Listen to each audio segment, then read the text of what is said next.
माता सीता की अंतिम कथा बहुत भावुक मानी जाती है। ये प्रसंग वाल्मीकि रामायण के उत्तरकांड में आता है। जब राम ने रावण का वध करके सीता को वापस पाया, तब अयोध्या लौटकर उनका राज्याभिषेक हुआ। कुछ समय बाद अयोध्या में एक धोबी ने अपनी पत्नी के बारे में ताना देते हुए कहा कि वो राम नहीं है जो पराये घर में रही पत्नी को स्वीकार कर लें। यह बात राम तक पहुंची।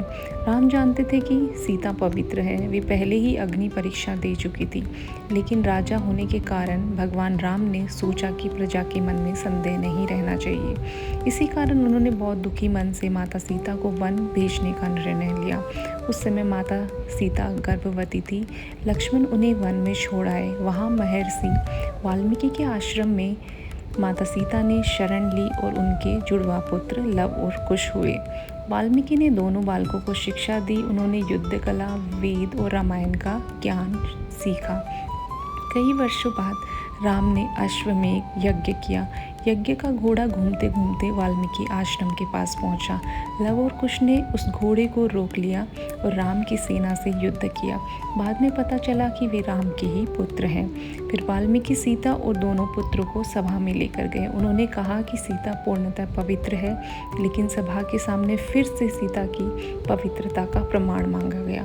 तब सीता ने अत्यंत दुखी होकर पृथ्वी माता को पुकारा। उन्होंने कहा, यदि मैंने जीवन भर मन, वचन और क्रम से केवल राम को ही अपना पति माना है, तो पृथ्वी माता मुझे अपने भीतर स्थान दे।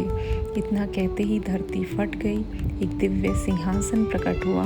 पृथ्वी देवी आई और सीता को अपने साथ धरती के भीतर ले गई। सब लोग यह दृश्य देखकर स्तब्ध रह गए। राम बहुत दुखी हुए। बाद में उन्होंने लव और कुश को अपनाया। अंततः राम ने भी अपना अवतार कार्य पूर्ण करके सरयू नदी में जल समाधि ली। यह कथा त्याग, धर्म, राजधर्म और व्यक्तिगत पीड़ा के बीच संघर्ष को दर्शाती है। इसलिए प्रभु राम और माता सीता की ये कहानी भारतीय परंपरा में अत्यंत मार्मिक मानी जाती है।